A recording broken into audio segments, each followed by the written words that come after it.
Hey, everybody, how's it going? And welcome to another episode of the Impact Podcast. I'm Jeff Welsh, your host. And today we have Chris Kaiser. We're bringing Kaiser back into another episode here because we feel as though that what he provided last time around was awesome, was an awesome overview. But I think that it would be smart of us to bring him in again so we can actually dig in a little bit deeper and talk a little bit more about the anatomy of a successful Google PPC campaign. Because for those of you that have watched other episodes and stuff, you remember that Chris Kaiser is our team lead on Google PPC campaigns. That is his specialty and his expertise of the things that he does the best and the most here at Impact. How you doing, Kaiser? I'm doing pretty good, Jeff. How are you? I'm doing all right, man. It's a little bit of a cloudy day here at the office, but it's all good. I would say it's cloudy this morning, but I'm sure the sun will come out here in Southern California. Oh, that's Southern California for you. There's a little difference between that and Morgantown, West Virginia. Just a little bit, yeah. So how's it going? How's it going on your side of the world when it comes to the Google stuff, man? Like I know that the last time around we had you on the podcast, we just did a broad overview. And since then, I'm sure you've had a lot of things going on with different campaigns and things of that nature, but I want to dive a little bit deeper into like specifically what are the various elements and the things inside a Google PPC campaign that allows us to get great results for our clients. I know we have some good examples and things here that we can talk about, but I'm going to let you just dive right in, just kind of start at the beginning and just take it from there. Yeah, perfect.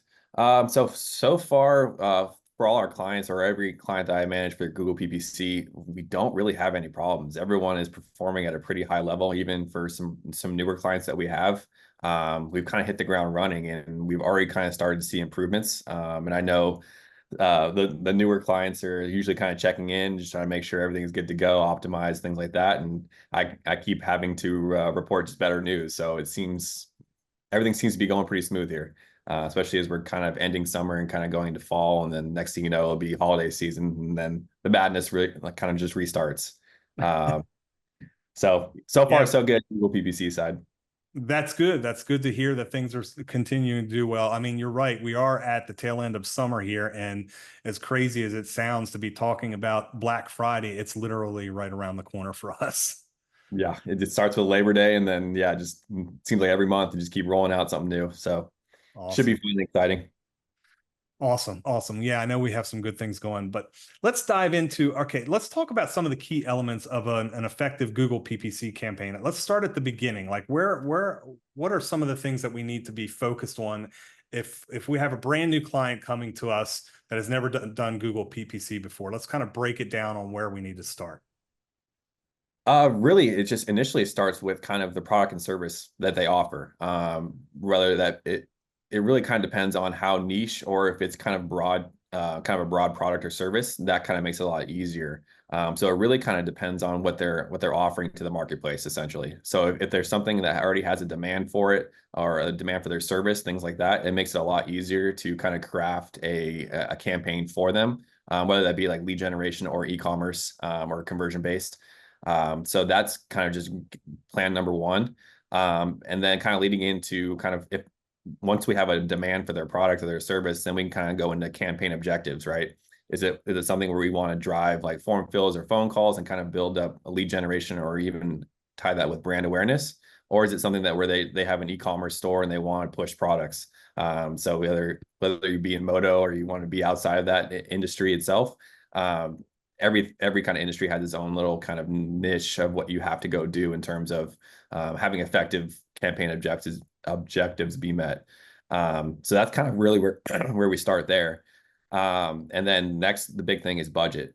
Budget really kind of dictates like how far and how wide we can go and build out people's campaigns, right? So if someone has let's say they can only spend about $1,000 a month, it doesn't make sense for us to craft a campaign that targets all of the United States, right? Otherwise, their campaign's going to be over by 10 o'clock, 10 a.m., whichever time zone you're in. And then now you have to wait for the next day for your ads to be shown again. So there's kind of just the key starting positions there, and kind of where we like to kind of guide clients to, and also like in these initial conversations too, as well as kind of set realistic expectations. I know we sometimes clients come in and they say they want a 10x, or they just want like almost like an absurd amount of return based on a limited amount of budget. So it's just one of those things where we have to kind of just lay it out like, hey, realistically, like we're gonna try, like we can have that goal of 10x, but realistically for the budget and things you have or things going on in your ad account, that might not be feasible, but that's what we're going to shoot for. And for the most part, we've never had too much of an issue of people saying, coming back, if they had a 10x goal, if they had 5 or 6x return, for the most part, that's still pretty productive for them. And then, like I said, for most industries, if you spend $1 and make 5, I don't really know too many people that are going to turn that away or kind of be really disappointed at that. So Yeah. it's kind of a couple of those simple things there. Yeah, for sure. I mean, I think you had mentioned about starting budget and things of that nature. Because so obviously, our ideal client is somebody who's been around for a while, who has a niche, who is not a startup. They've already got a store or a presence, or a presence, or a service or an event or something out there that is converting, right? Like we work best with people who have been around for a while and already have something that's out there in the market. And I know that when we have some of the medium people that have never used an agency before, or even really thoroughly understand what we do, like they want to spend as little as possible. So you mentioned about $1,000. Like, what really is an ideal budget for somebody who is new to working with agencies or just new to Impakt to have a good starting point? I would say usually I would say anywhere from like maybe 2 to 3,000. It's usually, and then that could be divvied up if you're doing multiple platforms, right? If you're doing Google and also doing Facebook ads, or you're doing any other ad platform or ad serving platform, I would say just a starting point. I would just be ready to spend about $2,000. And I know for like some clients that like that might just be like their entire marketing budget, and I get it. It can be scary if you're just relying on an agency to provide you with a source of income or a source of lead generation. But you just, it's one of those things where once you get started in Google, it takes about maybe 2 weeks or so to like kind of get it out of learning, kind of figure out and get some data behind it. But once you have it rolling, or once we have it rolling at here at Impakt, for the most part, $2,000, you're going to see a pretty good return. And then we're going to keep scaling it, right? We never want to just have just $2,000 and that's the only thing you spend with us for the rest of your partnership with Impakt, right? We always just want to help you kind of improve and kind of scale your business alongside that. So, like I said, it might take a few months to get to the idea of scaling or kind of build that trust between Impakt and then a new client. But once we have that kind of trust and they can kind of see the results, and like I said, we have reports that go out weekly, or if people want it on a more frequent basis, we can kind of change that. And so they can see real-time data. They have access to the platform. So it's not like we're just feeding them kind of a doctored report or doctored screenshot. Like everything is real. They have live connection to it. And for the most part, everyone is already ready to go, hey, like we got three times return on the first month of being in or being active campaigns. Let's just try to ramp it up. And usually that's kind of the conversations we start to have. And it's very rare that we have a problem where like we scale it too much and all of a sudden now they've run out of product or things like that. So it's kind of cool to see, especially when people start out and then they see the instant success with it. Yeah, I mean, absolutely. I think that, $2,000 is not, I don't feel bad asking for that type of spend, because I know that we have some clients, like we have one now that's running on a small budget and their spend's only about $1,400. But and I get it, like if you can only afford that much, it is what it is, but you can't have unrealistic expectations. Like, those type of budgets are only going to allow us to deliver to a certain amount of people and a certain amount of your audience. It's going to take some time to grow and get to a point to where we're starting to build maybe a 3x ROAS to maybe even far higher than that, 7, 8, sometimes 10. But once we kind of get things churning and we get things actually working and we're getting results for the client, and they could see that it's having success, it makes sense to up the budget. I mean, how far down the line do we get before we start talking about increased budget? For me, it's usually I like to see kind of either three consecutive months of improved performance in terms of ROAS. So like if first month we start at three flat, and then the second month we're at 3.7, and then third month we're touching 4. That's where I'm kind of looking to see if we can kind of go push the envelope. All right. And I usually kind of request it would be like small increments, anywhere from like 10 to 20% increases, because we just don't want to just, let's say, hey, we just don't want to ask the client, let's double our money here. And all of a sudden now they're seeing a drop in their ROAS, and now we've kind of messed it up essentially. So we really just want to do incremental increases and kind of just watch conversion and conversion value, and also ROAS grow, right? So usually when you increase a budget, it takes Google a little bit for the algorithm to catch up. So there will see a kind of a slight decrease in probably a 14-day window, or if they're looking at a 7-day window, they will see that increase, or that decrease in ROAS, just the fact that we are increasing the spend there. But usually it doesn't take long for it to bounce back, and like I said, let Google's algorithm kind of pick out where to go place those ads and things like that, because we're usually on automated bidding anyways. So just kind of letting Google figure it out, and then for the most part, we just kind of watch and just collect data. Right. So there's sometimes where like if we increase too much and then it's not scalable at some point, then we have to kind of throttle it back. That's usually kind of based on the performance we're seeing. So it's not just like, hey, let's go add another $1,000 to your budget and let's just see where it goes. Like it's pretty trackable what we're doing. So we don't have that issue of, well, hey, I just added another $1,000. Where's the 3x return on that? And then now we're into a conversation that we don't really want to be in there. Yeah, for sure. I mean, I think what's interesting, the more I'm into this business, what I find, one of the many things that I find interesting is we don't like to we're managing other people's money. I mean, people are trusting us to manage their money and get a return for it. That's really what our service is. We don't like to be as if, oh, hey, I'm going to give you $1,000 and go to the casino and go to the blackjack table and keep your fingers crossed and hope for the best, right? That's not gonna go well. Yeah. We're gonna lose that client real quick. And our success is their success. And so your best interest as a client is our best interest.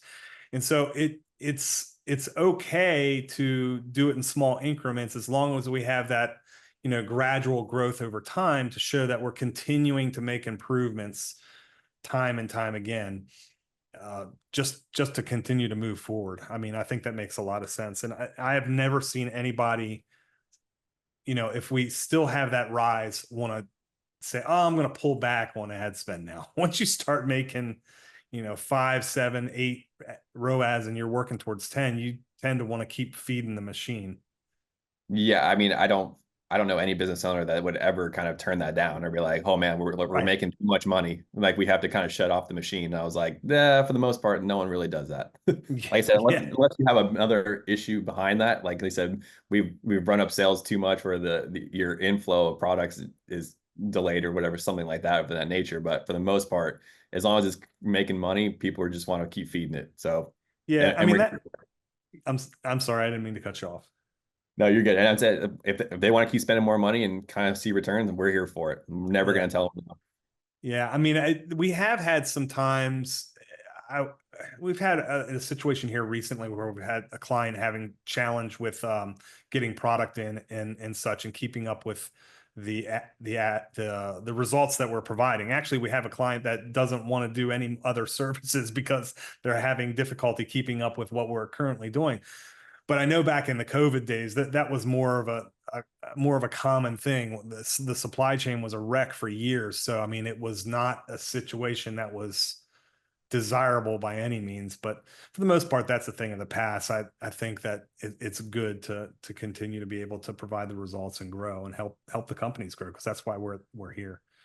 All right, so we've got a new client. They've come in. We've got them understanding that what objective they want to achieve, whether it's lead gen or conversions on ecom, whatever it may be. We now have a budget of, let's say this client is coming in and they just want to start with Google, and they are spending $2,000. So we've got we've got their budget set. What's the next step in the process as far as like having a successful campaign?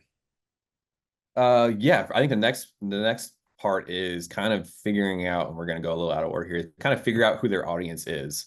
So usually for the most part in our initial kickoff meetings is that we'll kind of just ask them like, hey, who do you think your initial client or who your marketplace is or who you guys want to market to? And we kind of get a layout and kind of get like, hey, they're male between, let's say 20 to 45. We're going to be specific here, or yeah. And then they have certain interests, right? Whether it be outdoors or kind of moto specific things like that. We're really just trying to figure out who the best market or audience would be best to serve them this ad and kind of help them get a conversion, whether that be, like I said, lead generation or whether it's a sale through their e-commerce store.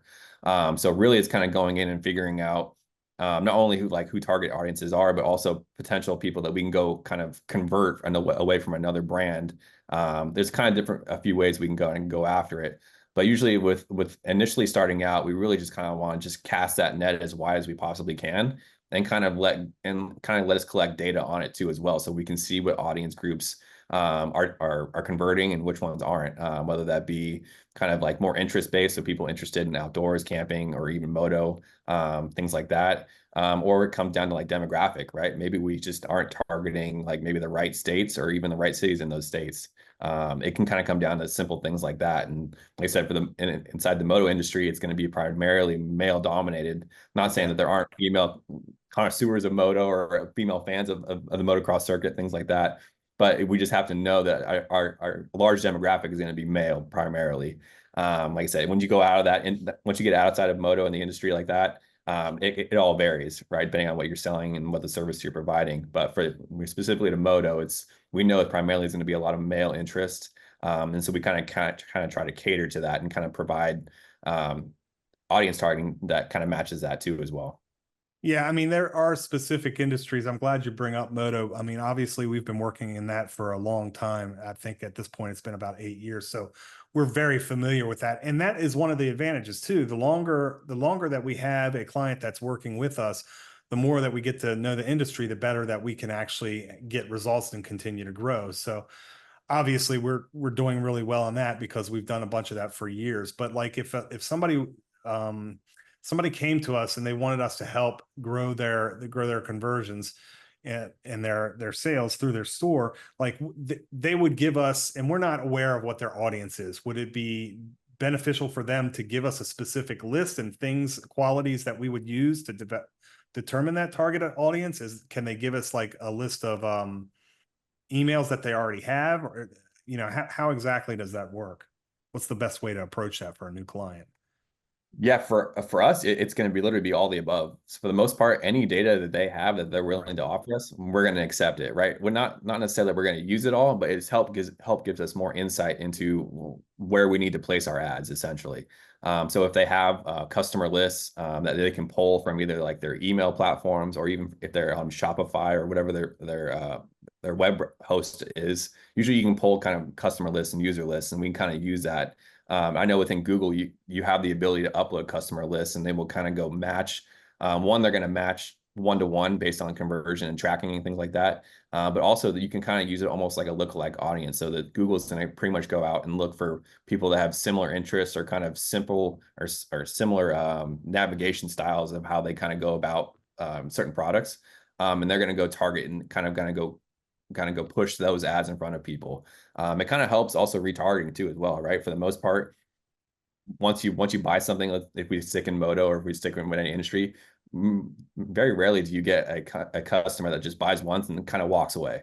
Like for the most part, they're going to come back more and more, whether you offer them either like kind of either a promotional deal or to say, hey, or if they want to subscribe to a membership or subscribe to like the company itself. Like there's all kinds of different ways that we can kind of keep people top of mind in terms of kind of who we're marketing to and kind of keep a business's name top of mind when they come to purchase. So there's kind of several different ways that we can go. But yeah, any information that a client has, we're willingly going to accept it and kind of figure out one way to use it. Like I said, one way or another. So yeah, all the above for the customer information. Awesome. Well, that's good to know. So the more information, the more data, the better that we can actually hone in on that specific target audience. Yeah. So now we know who we're targeting for the client. We know, essentially what we're selling, the budget, and things of that nature. Next up is what? Where do we move from there? Next is going to be kind of ad copy and keywords.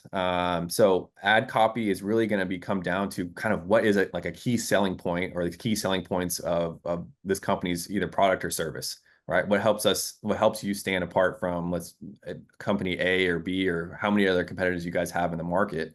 Why would someone choose you over someone else? And that's something that we kind of dive into with clients as well in the kickoff meeting is like kind of explain it to us like why would someone pick you, and for the most part a lot of the clients do have like usually they come with it pretty quick and they say like hey we're handmade, a big thing now is made in the USA, so all United States parts and kind of builds, and then there's all kinds of little features like that, but really it kind of helps us kind of go build headlines and descriptions and kind of keep our ads eye-catching but also effective too as well, right? And kind of just make sure that we're driving the most positive traffic we can to a client's website, and then convert on that, right? If we just drive a bunch of traffic to their website, but no one's submitting forms or calling them or even making purchases, like for the most part, that campaign that's not effective campaign, and that we go back to, it's almost like we're wasting their money again. So from really, it's just how effective we can go. And then, like I said, when it comes to keywords, usually that kind of ties into budget as well, right? If you have a larger budget, that allows me to kind of create more campaigns and create more variations of ads and kind of different ad placements and styles. And then also like kind of the cool thing, if you have a larger budget, usually I like to kind of go on or create like a competitor or like a conquest campaign.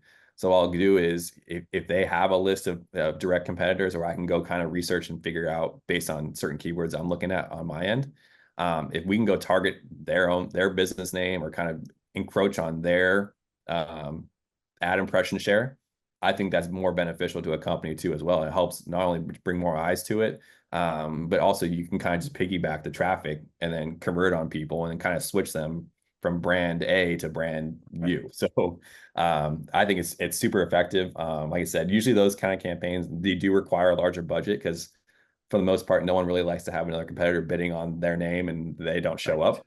So it's usually kind of budget based on what we can kind of go do. But like that's one creative way to kind of help build awareness for a brand. That's awesome. That's interesting. I know that if you're a business of medium size who has not done a lot of this stuff, or you only have like one person that's your marketing person, um, in your business, because I mean, let's face it, that's the difference between us and companies that already, that are of the medium size. For the most part, they've been marketing themselves and building the business on their own, and they have one, maybe two, sometimes it's rare, but sometimes three people in-house that already do that stuff. But you've got these people, like, they don't have the experience that our team does. Like, that's the difference between our team is that, when people work with us, they're essentially saving money.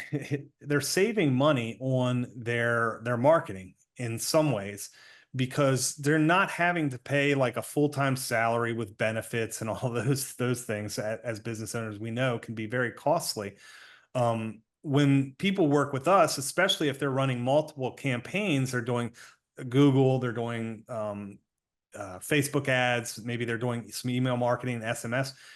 You're getting a mastermind, a collection of people. We've got like 6 people on the team that really are excellent at their own little niche. I think that's a lot of the value that we provide to prospects and new people that come to work with us, because we know these little tricks of the trade, so to speak, like you were just pointing out, competing against, your competitor, so to speak, on a specific term. Yeah, definitely. Yeah. And like I said, it's just more cost effective. And like I said, Yeah. our only job, well, my only job is Google PPC. And then I do email automation, email campaigns like that. But like that is my sole purpose, right? If you have an employee in-house, right, they can get pulled in any different direction depending on what the objective of that day is, or if there's something going on, right? Like my only goal is to make sure that your campaign does well. And Yeah. that's why and also like kind of a caveat is that it's not one of these campaigns like we just kind of create it and just let it sit, right?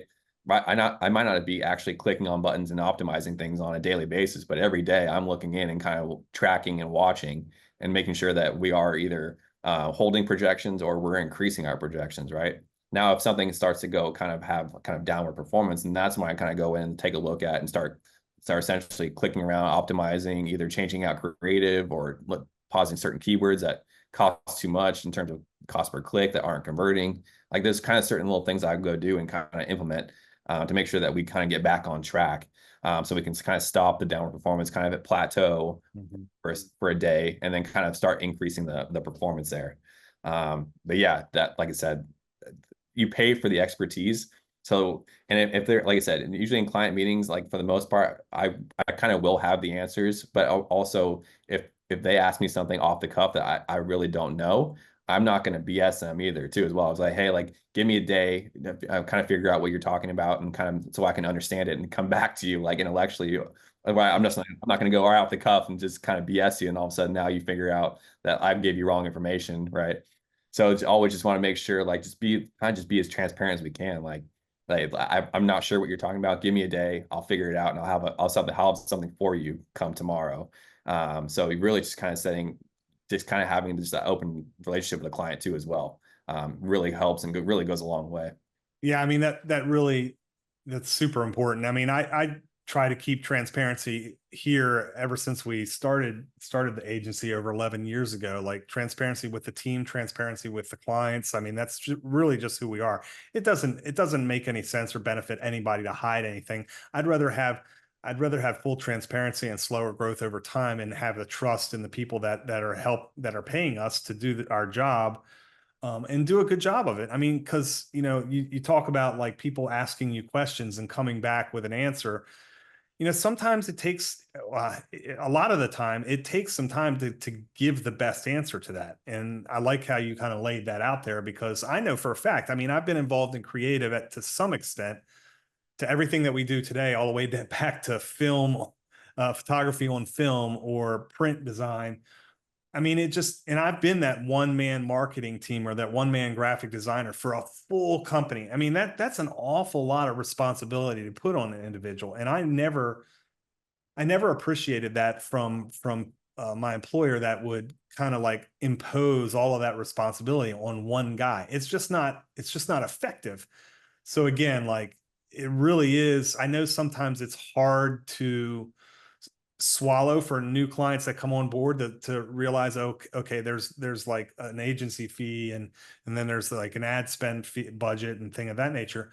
But you're going to get your best results from going this route, in my personal opinion, because you are getting a powerhouse of 5 to 6 brains focusing on your stuff.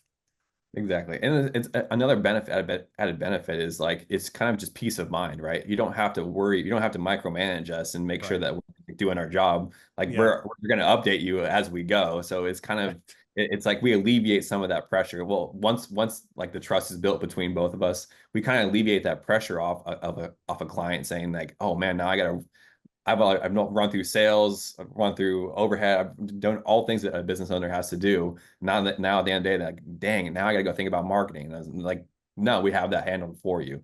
So it's kind Right. of just takes one thing off their plate. Yeah, for sure.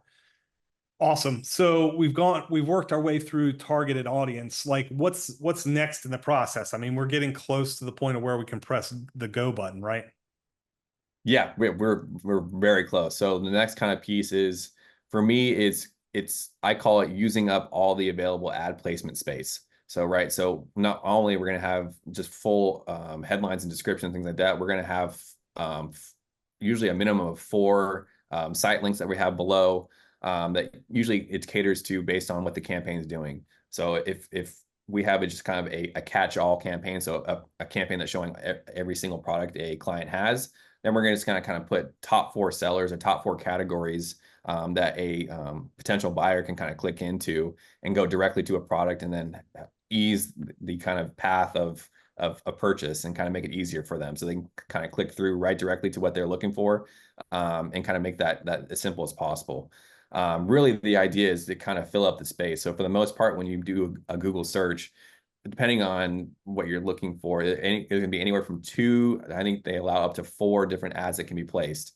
depending on what it is. So the idea is that the more space you take up, the less of other ad users or ad campaigns can show up for that Mhm. potential search. So if you fill it out and you have site links and you have, or if you're someone's doing kind of a lead gen, you can include a phone number or attach their Google My Business. So pretty much you can kind of just take over an entire page, especially if someone is kind of looking for your company already. If we have GMB on the right side, then you have your ad showing up, and then the first organic listing is also you. That just kind of helps solidify your piece in that particular search. So that's kind of the biggest thing. So creating site link, creating call outs. Call outs are just going to be kind of like your one-liners essentially. So like been in the industry for 30 years, made in the USA, kind of quick little Mhm. snippets on like what you guys do best, and be like, so for moto, it'd be like top moto apparel, or kind of something that kind of helps you stand out too as well. Mhm. And then yeah, there's all kinds of little features and things like that you can go into. Like you said, you can add a phone number in there if you have if you want people to interact, or if it's something that's super customizable, right? Within moto, like anything that's on a dirt bike or anything that a person wears can be customized to some degree or level, right? And some of that can get complicated. So some of our clients have a phone number there that they want to be used, and have a direct line to an actual person that's working customer service that can help fill out their order, right? And then leaves no confusion, things like that. So yeah, for the most part, now it's going to go build out and kind of just take up as much space as we can, and kind of just take over a page essentially for that search. So typically in our process, when we're actually utilizing the entire space, like you're talking about there, like we build out the ads that we're going to launch. Like, are, do we provide like what? How does the client know what we're going to do, what we're going to utilize for their specific campaigns? What's the process there on showing them what what the ads are going to be? Yeah, so I know Facebook, we have a consent to launch, so like a CTL, showing Hmm. everything we're doing. I provide the same exact thing on Google side. I kind of utilize a Google Sheet because I can lay out every single thing. So every campaign that's going to be pushed live, I have laid out so they can see the exact headlines, the exact descriptions, the exact keywords going to that particular campaign. And then usually, well, not usually, we always show them kind of test graphics or test video if they have it, because usually we'll utilize not only search but like Performance Max, and kind of a couple of different campaign styles and kind of get them going. But everything that will go live will be provided in that Google Sheet. So it's not going to be like, hey, this is what your ads like potentially could look like. Right. These are exactly what will be shown. This is exactly what your ad will look like. And we show them the site links, things like that. And really, it's kind of just make sure one just goes back to transparency, but also like we want to make sure that the brand image and the brand verbiage and kind of the aura of a brand is portrayed in these ads. And that, like the worst thing you can do is if it's a moto company and then you just don't sound like you're in the industry. So right, so you clearly don't know what you're talking about, or you have an agency that isn't in the industry too as well. And that, like, for the most part, that can be sniffed out in a couple, like first headline they see something that doesn't sound right or doesn't look right. It's almost like kind of skeptical. So we just want to make sure that we're not only on brand, but we kind of portray the image of that company too as well. Right. Well, I think that it's interesting to me because I personally don't do any of the Google stuff, nor have I ever. I just am managing the team and the company here. But when you talk about sign offs and utilizing space and all that stuff, my head keeps going back to the print era where I'd get like the proof. I'm handing the client, here's your proof. You're Yeah. signing off on this. Essentially, that's what it is. But it's more or less in the digital era where we're showing just links and text and copy and things like that. It's not as visual as it is a print piece or like Facebook ads and things of that nature. Yeah, we're not doing billboards anymore. And God, I'm looking out the window here in the studio at a couple of billboards, and it's funny. Like I still shake my head every time I look at them. There's a time and place for everything, right? Like some industries do well with that stuff, but it's definitely not. Traditional media is not what we do, nor have any interest in. Yeah. So we've utilized the entire space. We've shown them like the exact ads, what exactly they are and are going to be when the campaign is launched. What's next? Kind of the last piece, and this is going to speak particularly to just kind of e-commerce. And then we can kind of talk about lead gen. But for e-commerce, it's really now about setting up correct product feeds and make sure, especially when you utilize Performance Max and kind of the shopping feeds, they're attached either with Merchant Center, or you can even utilize Shopify or some other web hosts have connections to Google Ads. You can kind of connect them, and then everything translates back and forth.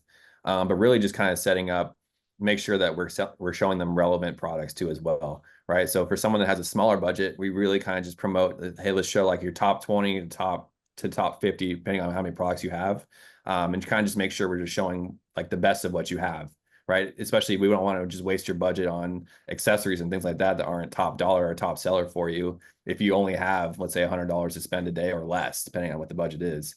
And then when it comes into larger budgets and things like that, we can kind of break up campaigns based on categories, right? So if someone has an apparel line, or it has kind of different categories of moto parts, that's where we kind of break up and kind of create specific product feeds and cater those ads to those, or cater the products to those specific ads. So, right. So if someone has a campaign for apparel, it doesn't really make sense to show them moto exhausts or clutches or brake systems. It kind of just doesn't translate over. So you just want to make sure that everything aligns in that particular campaign. And so we're showing relevant ad to relevant traffic with relevant products, and just kind of makes everything seem more cohesive. And then once we have the product feed and everything's been looked at, that's where pretty much we can go push it active, push publish, and then let it run. So and there you have it. The whole process from beginning to end of launching Google PPC campaign. I guess my final question to you is, and unless you have anything else to add, like, what is the effective time frame like when we're running these things? Like, how long should we let a specific campaign run before we decide that we need to make a decision? There's got to be some sort of change or adjustment to the actual campaign. So in the initial launch, so Google, when you push a campaign live, usually has a window of anywhere from 3 to 5 business days, where it's going to start learning. So essentially, it's going to take all the information we've input into the system, so from campaigns to targeting to keywords, to certain placements, things like that. It's going to take all that information and try to go figure out how best to serve it, and kind of the most cost effective, or the highest rate of return that they can go see. So usually that takes about 3 to 5 days. And once that kind of comes out of learning, you will kind of start seeing results kind of roll in. And usually for the most part, I like to have a campaign running for at least, like, I would say a minimum of a month. If we can get 2 months of data, that's kind of where I would like to be, before we start making any kind of decisions, right? We just need to see it run without any alterations to it. Because once you start making changes or making optimizations, now you're affecting what Google's going to go do with that particular campaign. And then, of course, if it's a drastic enough change where it pushes it back into learning, so like increase of budget, or increase of or removal of certain audience targeting, or just changing a lot of things like that drastically change where the ad is delivered, we'll push it back into learning. So the most part, you just trying to make minimal corrections as you're going, to kind of make sure that, one, it's trackable, right? If you make 10 changes to a campaign and all of a sudden the campaign starts to take off, you really don't have any way of tracing it back to what actually made the improvement. So now you're kind of back like, well, now I have to go make those same 10 improvements to every campaign to kind of see increased performance, as opposed to narrow down like, hey, it was option A that triggered it, or option 7, or option whatever it is. So that's kind of a different thing. But yeah, for the most part, like, 2 months would be ideal, but at least a month before we even start looking at even talking about turning it off or switching objective or switching direction, things like that. Just the fact that you want as much data as you possibly can. Yeah, I mean, that totally makes sense. And when it comes to making adjustment, I mean, it's the same thing pretty much. I mean, I already knew the answer to that, but like, it's pretty much across the board. Whenever we're talking about optimizations or split testing, you don't want to go start changing lots of different things. You just kind of want to look at what data you have at this specific point in time, and just make an educated, guess, so to speak, or just an educated decision on what you think would be the best option to make an adjustment and just modify that and see what happens from there. Exactly, yeah. And then especially when we have these client meetings and we kind of look back and most of a lot of the suggestions we're offering is usually based on data.